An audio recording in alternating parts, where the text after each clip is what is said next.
Today, we're taking this episode of Autoblast Tech Talk out to Greencastle, Indiana. So, we got a special guest with us. And for those that don't know you, Joey, tell us a little bit more about you and what you actually do. And tell us where Greencastle is actually at. So, I'm Joey with Autoblast Plus and Rockstar Window Tinting. We are kind of west central of Indiana, about 30 minutes west of Indianapolis. And I just oversee and run day to day on both our window tint accessory store and our auto glass business. That's what's up. So, yeah, you're not too far from Indy, so that makes sense. Yeah. Yeah, like I said, about 30 minutes west. We're very rural, so you got to travel 30, 45 minutes any direction to get to a big city. I got you. That's like me in the middle of, I'm in Champaign, the middle of nowhere. Yeah. Exactly. I'm like 30 minutes plus from San Antonio. I love being a little further out, you know. And this last trip I did going through all these smaller towns, I love the rural areas. It's so nice out there. All right, so I'm gonna segue. I got a question for y'all just off the top of my head since we're talking about smaller cities. Is business better in a smaller city, or do you think if you're in a bigger city, your schedule will be filled up more, or what's that like for both of y'all? Oh, Joey, go ahead first.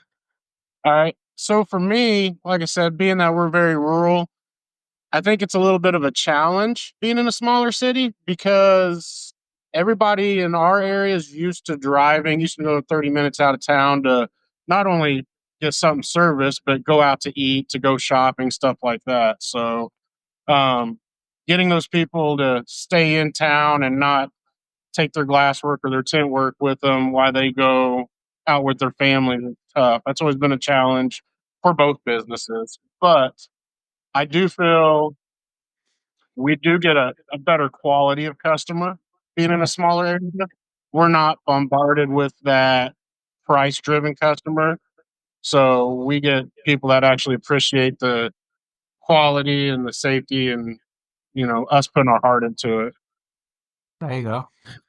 Yeah. I would definitely say the quality of customer. I like how you put that. For me, it's like the patience of people, right? You know, you're in the city for so long, it's just go, go, go. Everything's so quick. When you're in a little rural area, people don't expect stuff same day or even next day. They understand there's a couple day delay sometimes to get parts, which is really nice, you know, because I mean, especially for me, just going from a nonstop to something like that where it's, you know, it's a lot nicer. I like the slower pace a little bit. Yeah. All right, cool. Yeah. So y'all giving me good insight. So I got another question for y'all now, right? So this is to both of y'all. Okay. And I'm just coming with them for you. So when it comes to getting glass, right? And y'all being in smaller areas, how does the glass ordering work? Is it a cutoff time? And like, who do you order from? It's like far as glass distributors. So you go first, Joey.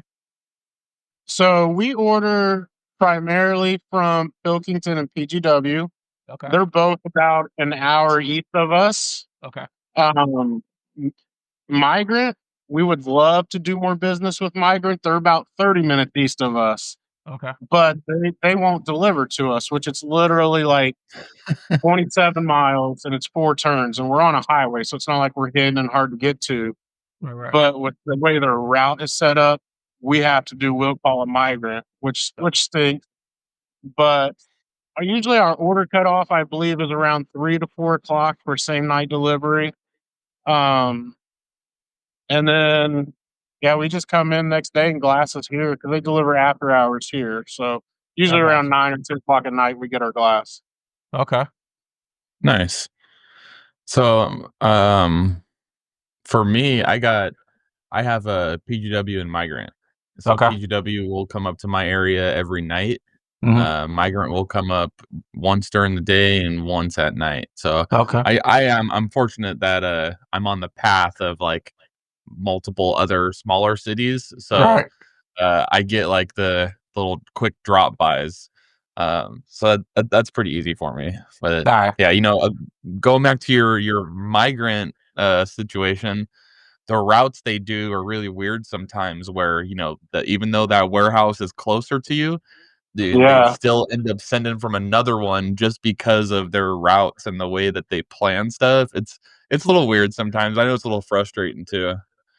Well, that's what's up. But if we can get a migrant rep on here, if we can get a PGW Pilkington rep, That's right. we'd love to talk to y'all to hear how things work from that side of it. Even if we got a driver on here, I think that's one of the most interesting people to talk to. I want to talk to somebody who's a driver or Yes. who works the wheel call at one of these warehouses. Yeah. So We if need some anybody from the insight, you distributors know? on here, drop a comment below or send us a PM so we can talk to y'all.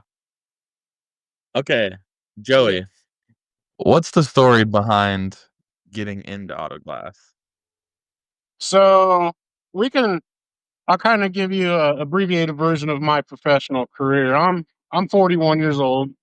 Graduated high school in 01. I was a collision tech out of high school.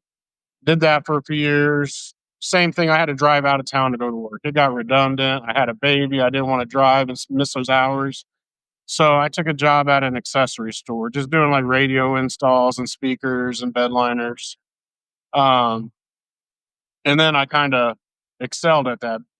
Ended up being a manager, then ended up buying the store that I worked for, which I was probably like 23, 24 at that time. Ran it straight into the ground. I couldn't manage a business. We did great. We did a lot of revenue, but I put nothing back. So it took about a year before I failed at that. Got back into the accessory side and working for other shops. So I worked for like Linex. I managed the Linex shop and went to Rhino, spraying bed liners, managed that, and then ended up taking a corporate job at Scorpion Bedliners, just a few miles up the road from us. And my job there was to sell window or train people spray bed liners, and then we created a window film division and a couple other things. And that's the first time I ever came across Corey. Was we bought a bunch of windshield repair kits from them to kind of rebrand and offer to our dealers. And so I got into the repair side of it a little bit, dabbled with it, but never personally did it for income. But ultimately, that ended up leading to me to opening my own shop a few years after doing that. And we were just doing window tinting, and then I kind of got back into remote starts, and then we had cast skin leather interiors, and now we got a full-fledged, if you want a lift kit, air ride, whatever you want on your vehicle, we'll do it besides paint and mechanical stuff. But pre-COVID, I was like, man, I need to do something that's more of a necessity. Like all this stuff is want. At any time, people can decide they don't want to do anything to their vehicle. So let's secure something that is a necessity you have to have. Started looking in the glass, and it was a good, easy fit just from having the collision experience, working on vehicles and how they're built was pretty natural to me. So started buying tools pre-COVID, was trying to set up like some trainings, looking at all the different avenues that I could go, reached out to other local, semi-local glass people. A lot of them offered to help and like, let me do ride-alongs and stuff. And then COVID happened. And then I just came to a halt. So, about 2.5 years ago, I was like, you know what? We're going to commit to this glass. I've got $10,000 in tools sitting here. Let's make use of it. So I'm a very educational driven person. I want to learn as much as I can every day, all day. Like I feel like even if I put 17 windshields in a Silverado last month, I still want to learn something on the 18th. Like there's got to be something to learn. So like I reached out, I took class with Bob Bernicke over at AGU down in Nashville. That's a great foundation. Like Bob's good with that stuff. And then very hands-on. So between that and my collision experience, I was pretty much, once I got back from that, was pretty much put on the ground, ready to go, let's do glass. And then we had a few hiccups with setting up vendors, dealing with the whole network stuff for insurance and deciding whether we were going to do that, how we were going to build customers. So we're still learning all that stuff still 2 years later. But the glass business was kind of driven out of having, like I said, a necessity. Like, not everybody needs speakers in their car. Not everybody needs air ride. Not everybody needs a wrap. But you do need a windshield, especially with these modern vehicles. Like, it's a priority. So that's kind of where it came from. Was a little bit of the collision industry, but business wise, having a foundation of there's always going to be a need for this. And with cars getting more and more glass and all that in it every day, it's like I said, it's a necessity. Nah, that's what's up. That makes so talking about all the things that you do, right? So you do repairs, replacements, all the stuff, right? Does it ever mess your groove up? Do you like go from doing a remote start to doing a windshield repair, or like do you have to get in the groove, or how does your scheduling work when it comes to all that? So thankfully I've got a great team that works for me. We're kind of shrunken down. Like I could hire 2 or 3 more people full time if I could find somebody that would fit the bill. So right now I bounce around between both the window tint and the glass. And then I've got one guy that's dedicated to the window tint business, and I've got one dedicated glass guy as well. Okay. But it does, like when you're in the groove, like when tinting windows, like you've got your motion and your speed for that, where it's kind of a high paced thing. And then my next vehicle, if it's a remote start, that's a very tedious, slow paced thing. And then glass is just kind of that in the middle. Like you want to do it quick, but also you want to be precise about it as well. So, Right.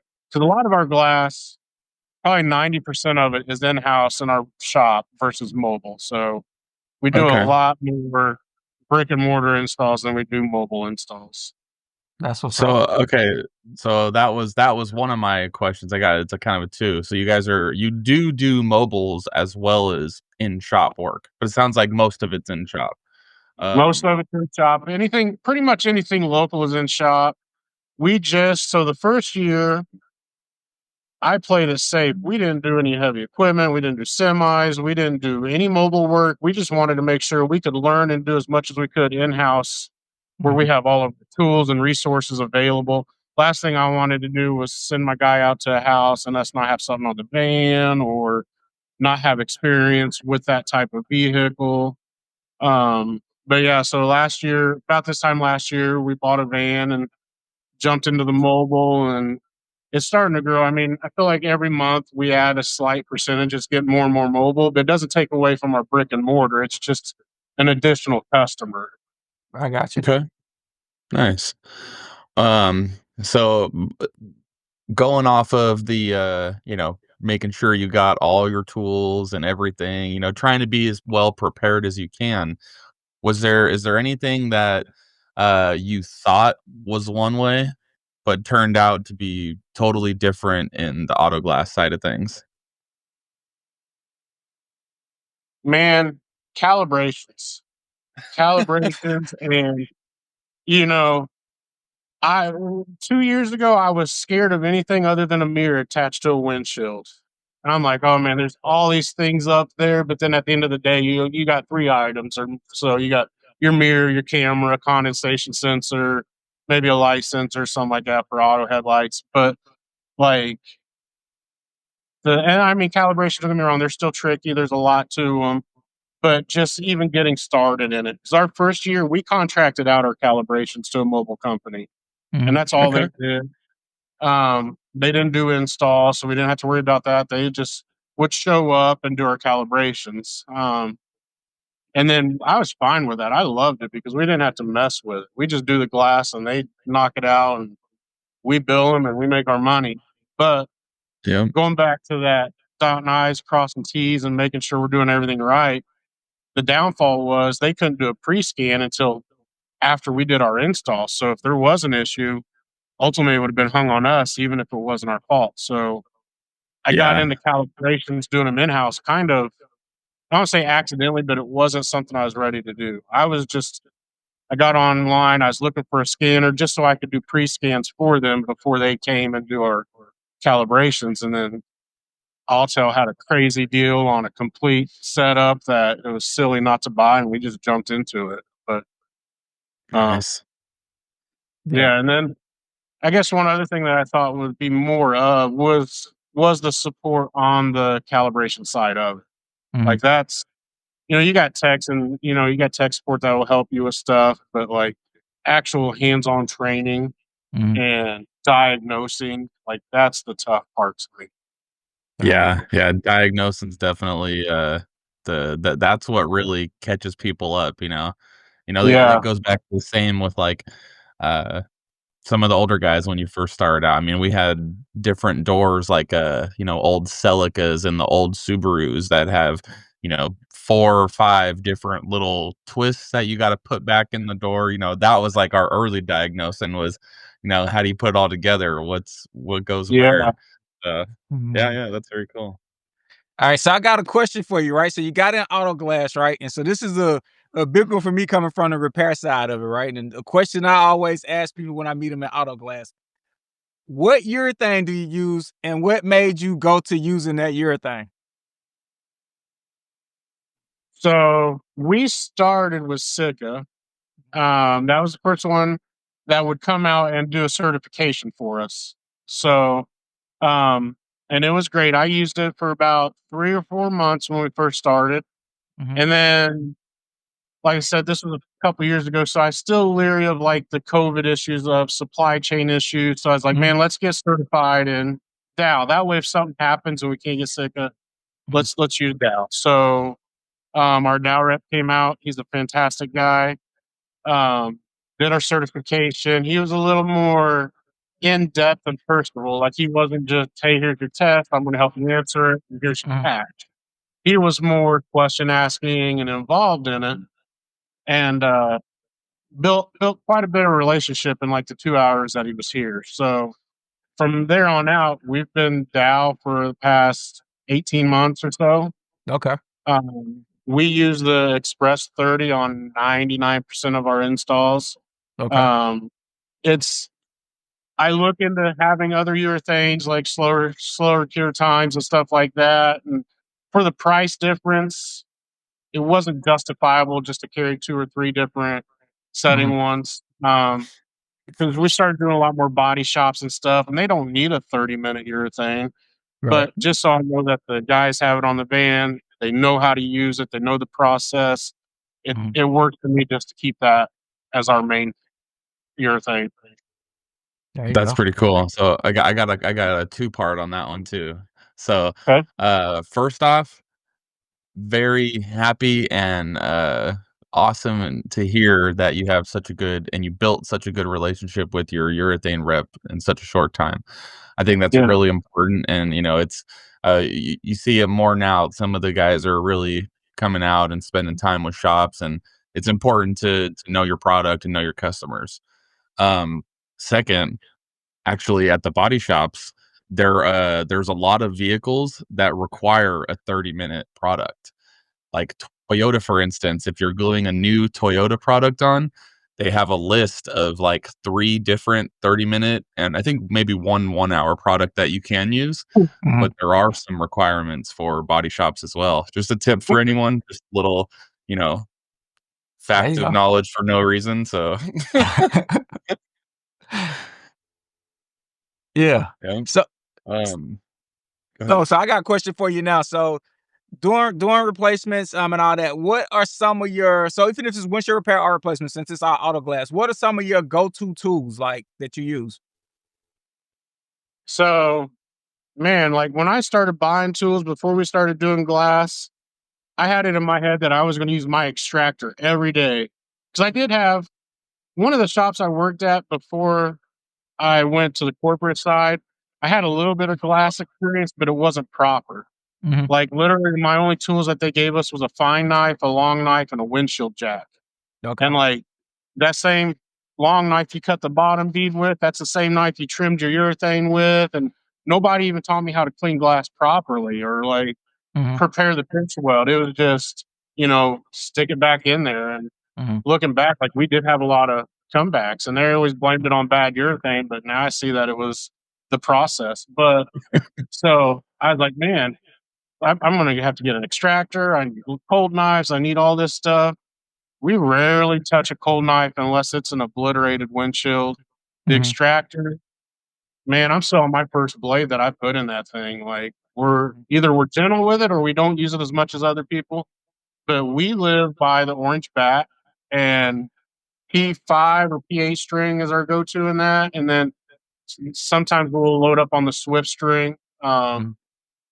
But yeah, the orange bat and man, I like the BTB blades to trim the urethane. Those are my go-to. The other guy loves the WRD blades. I like the little bit thicker BTB ones.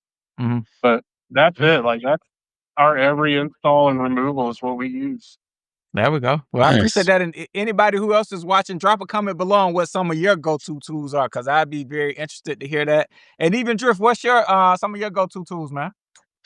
Man, the same. Always the orange bat, spider, bison. I mean, anything with a wire tool. Any wire tool. I'm a big fan of the WRD scraper blades. Once they're dull enough, toss them out, pop a new one in.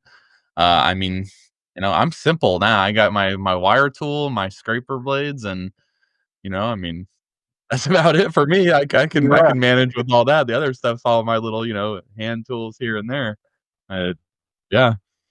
So Joey, what's a piece of Autoglass advice you received in 2024 that really stuck with you?